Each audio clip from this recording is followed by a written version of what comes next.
Alright, apologies about being absent for some time. Once again, I had a lot going on and I just haven't felt inspired enough to continue. But anyways, the topic that I'm gonna cover in this video, I've been actually planning to talk about it for a while, and now I finally got enough time to focus on it. So this is a very obscure model of the TV that was released only in Japan from my understanding, but the reason it is worth looking into is because it is using a cell processor for all the fancy features that it's supplied with, and it is the same processor that is used in PS3, so again we're back to that. However, you might ask, what does it matter? Of course, cell was used in various products, but I believe it must have some kind of similarity to the PlayStation 3. I mean, after all, this is nearly a multimedia machine, or a type of DVR mixed with some extra capabilities, so I really wanted to research that.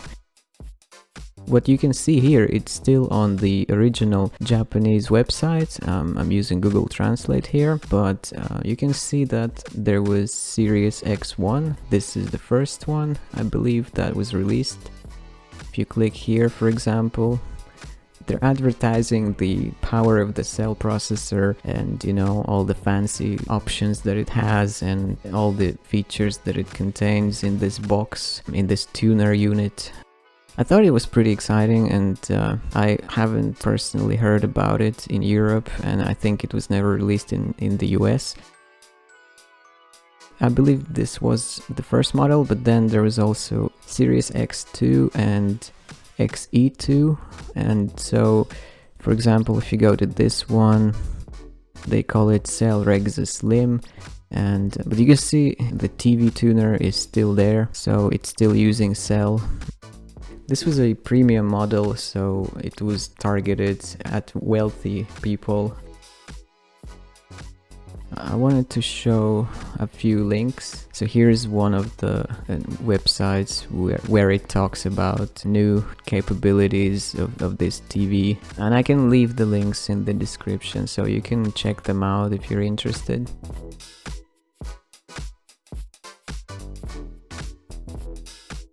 So one of the features that Toshiba was trying to focus on was also offering 8 simultaneous time shift channels. What this means is you could either watch or record 8 channels at the same time. Because who wouldn't want to watch or record 8 channels at the same time, right? これは8個同時に使うことができます。8個の番組を同時に画面に映すということができたり、あと8個の番組を同時に録画してしまう。で、後から見に行って、好きなものを選んで、視聴することができる。多分ですね、今までの使い方と全く違うような使い方のできるテレビということになっている。And I also was quite curious about this super resolution technology, because they were claiming that it's capable of upscaling images with high quality. So this was before AI upscaling was a thing. They were using cell to perform this task, and I'm curious how well did it actually do it. But here at least it says that this one had a 4K resolution display. I suppose it was in fact already capable of 4K. The article also states that there were no true sources of 4K content yet at the time, so that means that everything had to be upscaled. And here I found the official English language page on the Toshiba website, where the Cell Regza models are mentioned and how they have implemented the user interface, which is called Roaming Navy, and also the super resolution technology for upscaling low resolution videos and improving its quality.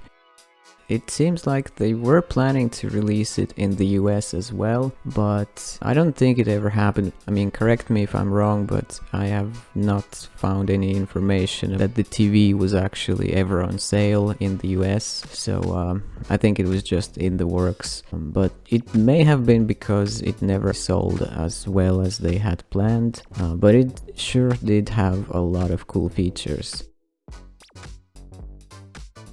So I got the TV box imported. Unfortunately, I couldn't get it with the TV because it's quite expensive to import from Japan, and I believe it's from the series XE2. So let's have a look at it and see what it's all about. So this is the back side, and there's a lot of ports in here. You can see, I'm assuming these are HDMI inputs, and one of them has to be the output that goes out to the TV. And there's also a bunch of analog inputs and outputs.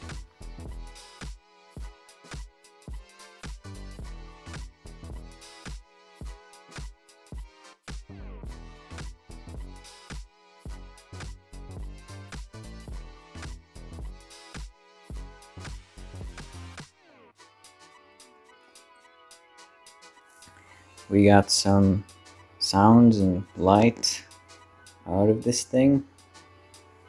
I can hear the fan spinning, but nothing's coming up on the screen, so it's kind of a bummer, and it just keeps turning off. So I guess we're gonna have to open this thing up and see what's going on.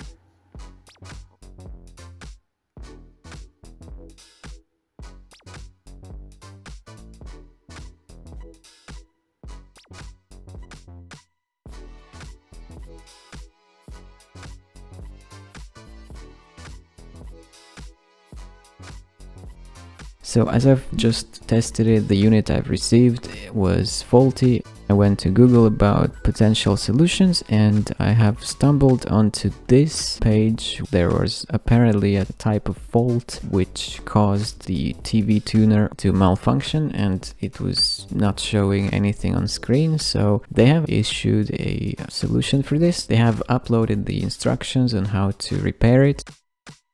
And all you need to do is copy the update file onto the flash drive and then plug it into the service port in the back and let it update.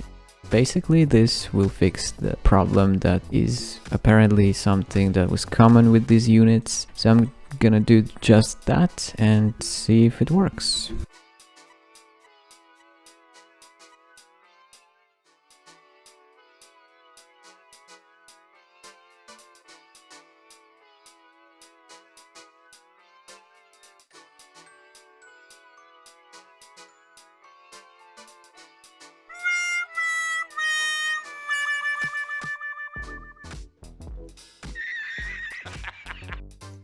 Okay, so I opened it up, and here's the main board, and guess where the cell processor is?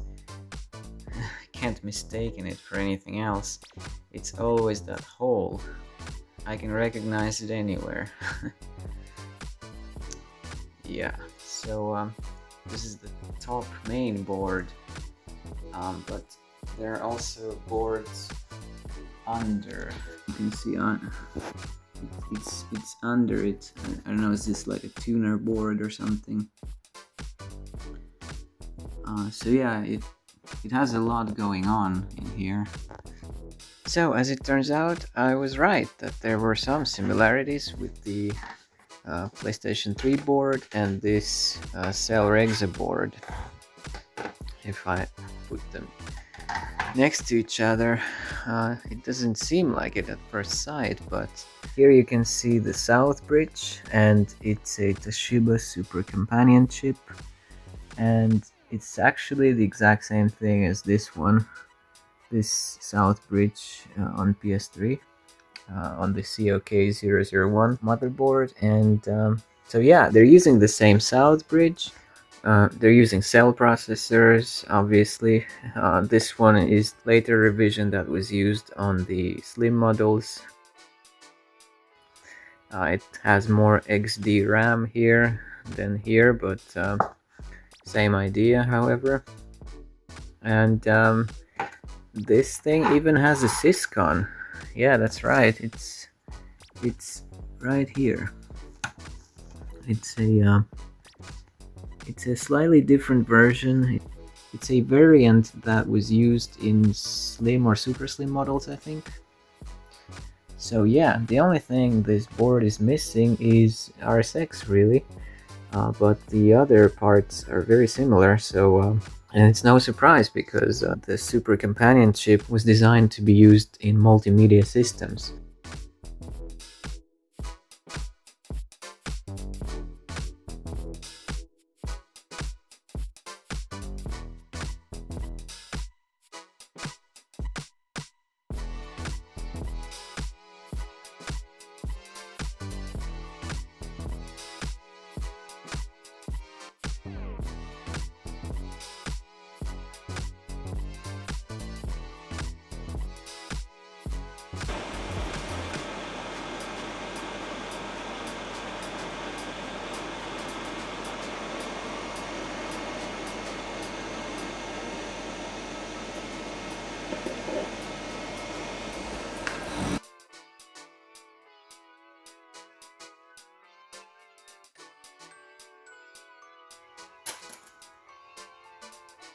Several days later. Alright, so I have soldered this monstrosity now, and this is teensy, connected to the NOR flash memory chip.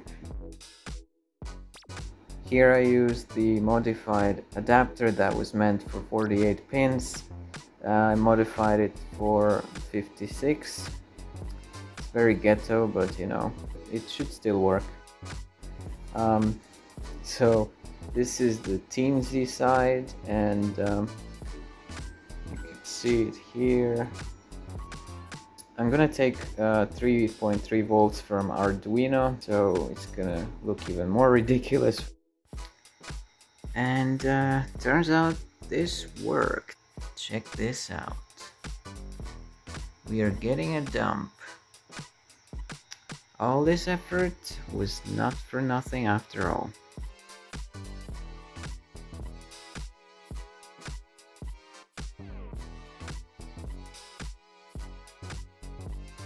So because of the data corruption, I kept trying to improve the connection of the wires, but unfortunately some of the legs of the memory chip have snapped, and so I had to improvise a little bit and drill into the case of the chip and try to expose the copper traces that have been encased in this black casing, and hope that I could still reconnect the wires or the legs straight into them.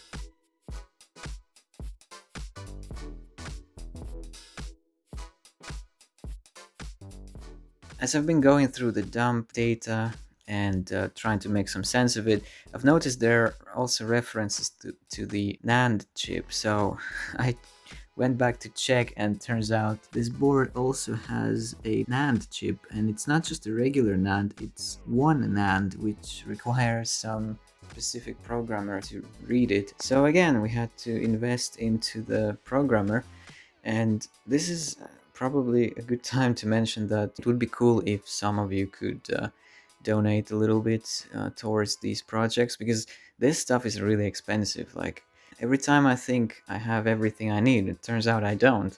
So, you know, you always need all these special tools and PCBs and programmers or whatever, and you know, it adds up. It always ends up being a lot more expensive than I planned. So if you could donate even a few bucks or something, there's a link in the description and you can just go through that.